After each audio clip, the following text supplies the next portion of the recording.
మహాగణాధిపతయే నమః. ఓం గురుభ్యో నమః. ఓం శ్రీమాత్రే నమః. పరమేశ్వర స్వరూపమైనటువంటి జ్యోతిష, వాస్తు మరియు ఇతర అనేకమైనటువంటి శాస్త్రములను మనకు అందించినటువంటి మహర్షులకి నమస్కారం. హయగ్రీవ హయగ్రీవ హయగ్రీవేతి యోగదేత్తస్య నిస్సరతే వాణి జన్మకన్యా ప్రవాహవత్. అరుణాం కరుణాతరంగితాక్షీం ధృతపాశాంకుశపుష్పబాణచాపాం అనిమాదిభిరావృతాం మయూకైః అహమిత్యేవ విభావయే భవానీం. శ్రీమాత్రే నమః. మనం ఈరోజు చెప్పుకోబోయేటువంటి అంశం ఏమిటి అంటే, ఒక్కొక్క అంశము వల్ల వారు దారిద్ర్యాన్ని అనుభవిస్తూ ఉంటారు.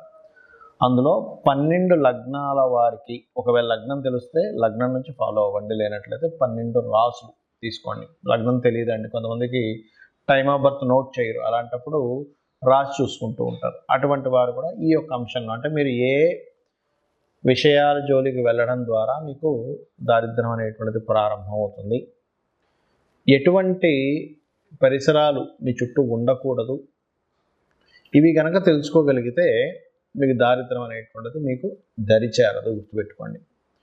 ఇది ఒక్కొక్క లగ్నరీత్యా ఉంటుంది, దానికి మంత్రం కూడా ఏం చేసుకోవాలనేటువంటిది ఉంది. ముఖ్యంగా లగ్నము రాసి ఏమీ తెలియని వాళ్ళు కూడా ఏ మంత్రం చేసుకోవాలో కూడా చెప్తాను, దారిద్ర్యం దగ్గరికి చేరకుండా ఉండడానికి. 1 by 1 మనం ఇప్పుడు చెప్పుకుందాం. తులా లగ్నము, తులారాశి. తులవారికి మీకు దారిద్ర యోగము అనేటువంటి వేటి మూలంగా వస్తుంది. గుర్తుపెట్టుకోండి. గురువులని, అంటే అందరికీ వేరే వాళ్ళకి రాదా అంటే వస్తుంది, వేరే వాళ్ళకి ఇవి చేసినా సరే, కాకపోతే వీళ్ళకి ఎక్కువగా వస్తుంది. గురువుల్ని, ఆధ్యాత్మికమైనటువంటి అంశాలని, అంటే స్పిరిచువల్ రిలేటెడ్ ఉంటాయి. ఇప్పుడు ఎవరో ఏదో పూజిస్తూ ఉంటారు, వాళ్ళు పూజించేదేంటి. కొంతమంది హిందువులు, అంటే సనాతన ధర్మంలో ఉన్న వాళ్ళు కూడా, కొంతమంది శైవులు, వైష్ణవులు, వీళ్ళు కూడా గొడవ పెట్టేసుకుని ఉంటారు. ఒక్కోసారి శివుని పూజిస్తారు, మా విష్ణువు గొప్ప, లేకపోతే మా అతను విష్ణువుని పూజిస్తారు, మా శివుడు గొప్ప, శక్తి గొప్ప, అది గొప్ప, ఇది గొప్ప అని. కానీ మనకు శాస్త్రాలు చెప్తుంది ఏమిటంటే, అన్నీ కూడా ఒకే శక్తి నుంచి వచ్చాయి, రకరకాల అవతారాలుగా ఉంది అని.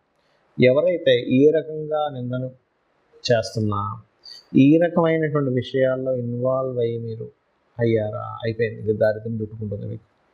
అంటే ఎవరేదో పూజ చేసుకుంటున్నారు ఇంట్లో. చిన్న ఎగ్జాంపుల్ చెప్తాను, ఇంట్లో జరిగే అంశాలే చెప్తాను. భార్యకి బాగా భక్తి ఎక్కువ, కానీ భర్తకి భక్తి లేదు, అంటే పెద్దగా ఇంట్రెస్ట్ లేదు. అలాంటప్పుడు కొంతమంది ఏం చేస్తారు, వదిలేస్తారు. సరే, వాళ్ళ ఆవిడ ఇష్టం ఆవిడది, లేకపోతే అతని ఇష్టం అతను, ఆయన పూజ చేసుకుంటే ఏమేం చేసి మనకేం గొప్ప అనుకుంటాం. కానీ కొంతమంది ఏం చేస్తారంటే, నువ్వు పూజ చేయడానికి వీల్లేదు, ఇంట్లోనే ఈ పటం పెట్టడానికి వీల్లేదు, నువ్వు ఇంట్లో ఇది చేయడానికి వీల్లేదు, నువ్వు ఈ స్తోత్రం చదవడానికి వీల్లేదని అజ్ఞానంలో కొన్ని కాంక్షలు పెడుతూ ఉంటారు ఎవరైనా తులాలగ్నం వల్ల.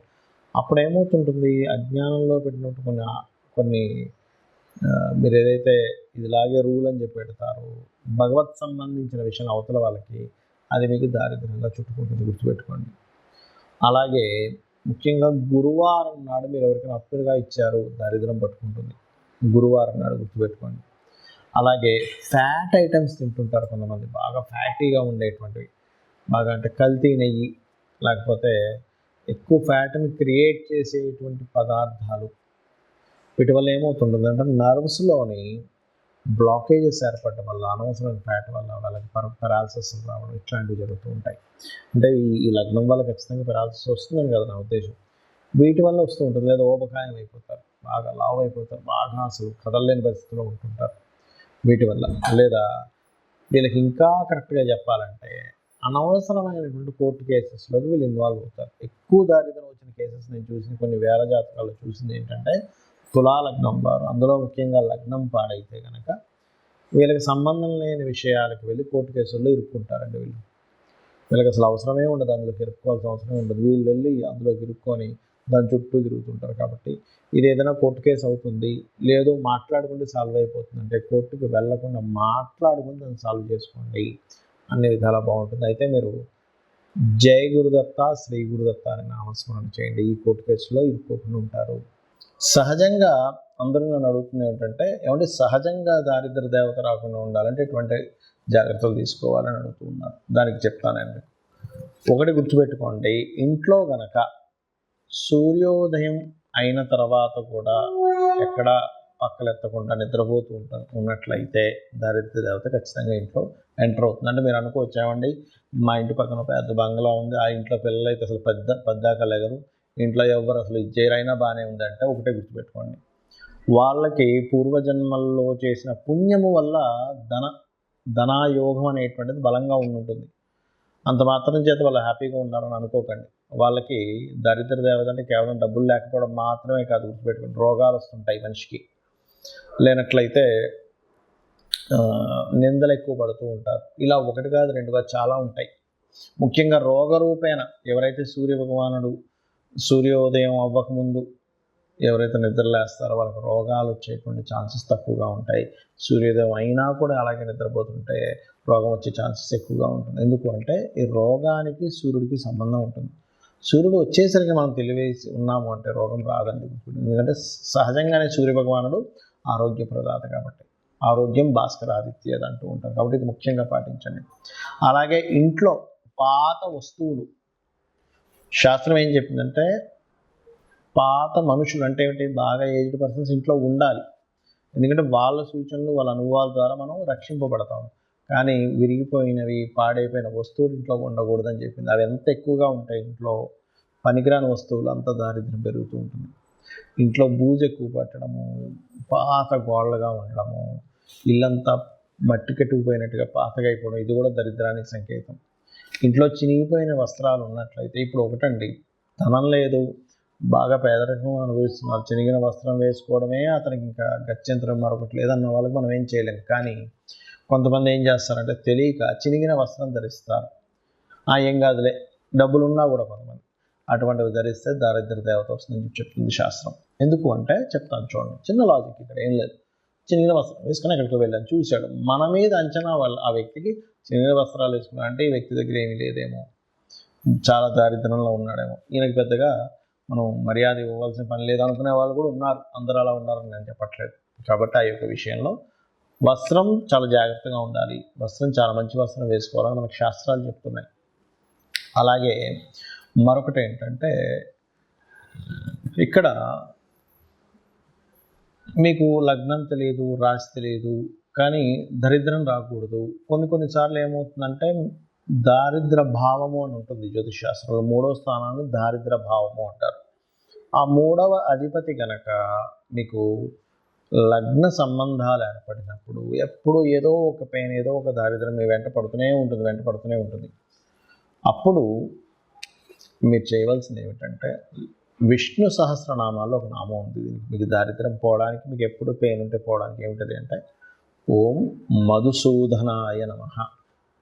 ఈ నామం మీరు ఎంత చేస్తూ ఉంటే అంత దారిద్రం అనేటువంటిది తగ్గుతుంది. కొంతమందికి థర్డ్ కనెక్టివిటీ వచ్చినప్పుడు దారిద్రం ఉండదు, కానీ అది ఎలా ఉంటుందంటే ఎప్పుడూ కష్టపడుతూనే ఉన్నానండి, చిన్నప్పటి నుంచి నా పని కష్టపడటమే, చిన్నప్పటి నుంచి ఏదో పెయిన్ అనుభవించడమే అంటూ ఉంటారు.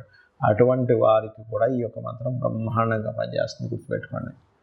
అలాగే ఇంకొక విషయం ఏంటంటే, ఇంకో దారిద్రం గురించి చెప్తాను. మనం తిన్న కంచంలో కడగకూడదు. తిన్న కంచంలోనే కడిగేస్తారు చాలామంది. శాస్త్రాల్లో మనకి మనం ఏదైనా ఆహారం భుజిస్తున్నామంటే దాన్ని యజ్ఞం కింద చెప్పారు. ఇదొక యజ్ఞము. మరి యజ్ఞం చేసిన దగ్గరే మనం చేయి కడుక్కుంటాము, ఆ యజ్ఞం కుండంలో కడుక్కోం కదా. కాబట్టి తిన్న కంచం అంత పవిత్రమైనటువంటి విషయంగా చెప్పారు కాబట్టి అది చేయకండి. ఇక మరొక విషయం ఏంటంటే, చాలామందికి అలవాటు అయిపోయింది ఈ మధ్యకాలంలో సూర్యోదయానికి ముందు స్నానం చేయమని చెప్తుంది, కానీ సూర్యోదయం తర్వాత స్నానం చేయడం, ఇవన్నీ కూడా దారిద్రానికి హేతువులు. మరొక విషయం ఏంటంటే, దీంతోపాటు మీరు చాలామంది చేతిని తల మీద పెట్టుకుంటూ ఉంటారు, తల మీద చేయి పెట్టుకోకూడదని చెప్తూ ఉంటారు. ఎందుకంటే ఇది లక్ష్మీ స్థానంగా చెప్తారు. ఈ లక్ష్మి ఎప్పుడు తలకెక్కకూడదట, తలకెక్కితే దారిద్ర్యం అని చెప్పి మనకి దత్తాత్రేయ చరిత్రలో ఉంటుంది. ఆ యొక్క తన్ని చంపడానికి స్వామివారు ఒక ప్రణాళిక వేస్తారు, దత్తాత్రేయులు వారు వేసి అమ్మవారిని తల మీద పెట్టుకునేలా చేస్తారు. వెంటనే ఆ రాక్షసుడు హతం జరుగుతుంది.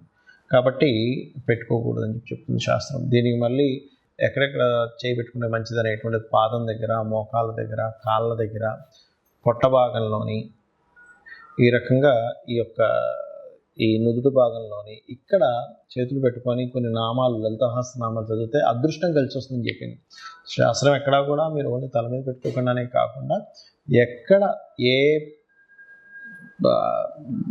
బాడీలో ఏ పార్ట్ దగ్గర మీకు హస్తాన్ని పెట్టుకుని మంత్రం చదువుకుంటే మంచి ఫలితాలు వస్తాయి, అనేటువంటిది కూడా చెప్పింది చెప్పాలంటే. దానికి మళ్ళీ తగ్గట్టుగా దానికి సంబంధించినటువంటి రెమెడీస్ కూడా చెప్పడం జరిగింది. అలాగే మరొకటి ఏంటంటే ఈ దారిద్ర్యం అనేటువంటిది ఒక్కోసారి మనకి జన్మజాతకంలో 3వ అధిపతి మహాదశలు నడిచేటప్పుడు కూడా ఉంటాయి. మరి అప్పుడు ఎలాగ దాన్ని జయించాలి?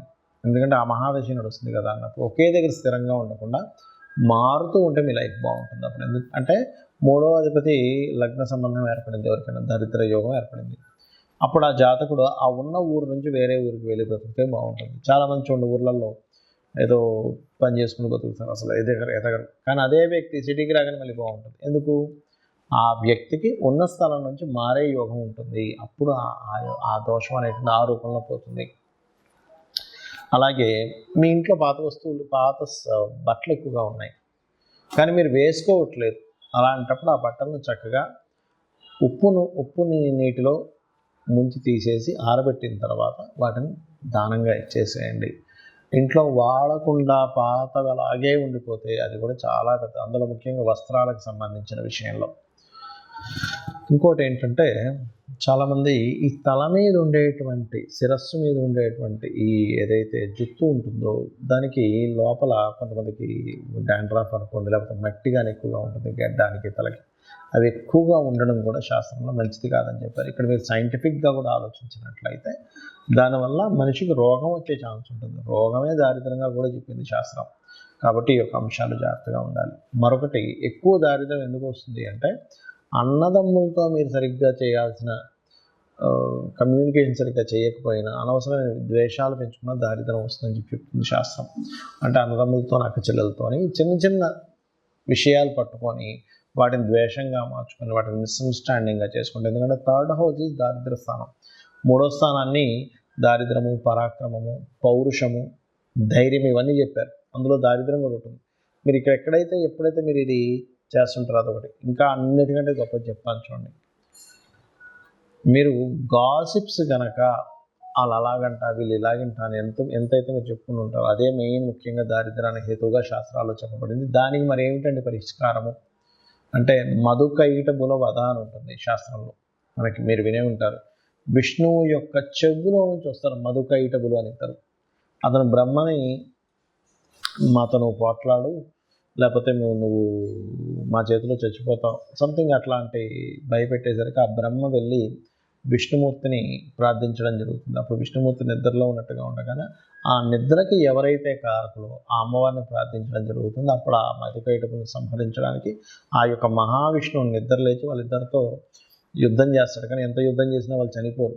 అప్పుడు వాళ్ళు ఏం చేస్తారంటే కాసేపు రెస్ట్ తీసుకుంటా అన్నప్పుడు ఈ అమ్మవారిని అడుగుతాడు మహావిష్ణువు, తల్లి నేను ఎంత సంహరించినా వీళ్ళు చావట్లేదు, మరి ఎలాగా అంటే ఒక ఉపాయం ఇస్తుంది అమ్మవారు. ఏమిటి ఆ ఉపాయం అంటే, ఇతనే వరం ఇస్తా అంటాడు మధుకైటపుడు విష్ణువు. నేను మీతో ఎన్ని సంవత్సరాలు 1000 సంవత్సరాలు యుద్ధం చేసిన అయినా సరే మీరు చాలా బాగా యుద్ధం చేశారు, కాబట్టి నేను మీకు వరం ఇస్తున్నాను తీసుకోండి అంటే, వాళ్ళ మతం ఉంటుంది కదా, ఏంటి నువ్వు మాకు ఇచ్చేది ఏంటి వరం, నేనే మీకు వరం ఇస్తున్నాను అంటాడు ఆ మహావిష్ణువుకి వీళ్ళిద్దరు అన్నప్పుడు. అప్పుడు ఆ మహావిష్ణువు ఏం చేస్తారంటే, సరే మీరు మాట తప్పకూడదంటే సరే మాట తప్పమంటారు. మీరిద్దరూ నా చేతిలో చనిపోవాలని మహావిష్ణువు కోరుకుంటాడు. అప్పుడు వాళ్ళు ఏం చేస్తారంటే, ఓహో అలాగా అయితే చనిపోతాం కానీ నీరు లేని ప్రదేశంలో మమ్మల్ని చంపాలి అంటారు. కానీ అది మొత్తం నీరే. నీటి మధ్యలో ఇతను శేషపాను పైన ఉంటూ ఆ యొక్క పద్మం నుంచి వచ్చినటువంటి బ్రహ్మగారిని చంపుదాం అనుకున్నారు కదా వీళ్ళు. సరైనప్పుడు ఏం చేస్తారు, అలాగే అని ఇతని శరీరాన్ని పెద్దగా పెంచి అతని తొడ మీద వేసి ఇతన్ని చంపేస్తారు. ఇది మధుకైటబుల వధ ఎవరైతే వింటారో వాళ్ళకి కూడా దారిద్ర నాశనం జరుగుతుంది అని చెప్పి శాస్త్రవచనం. శ్రీమాత్రే నమః.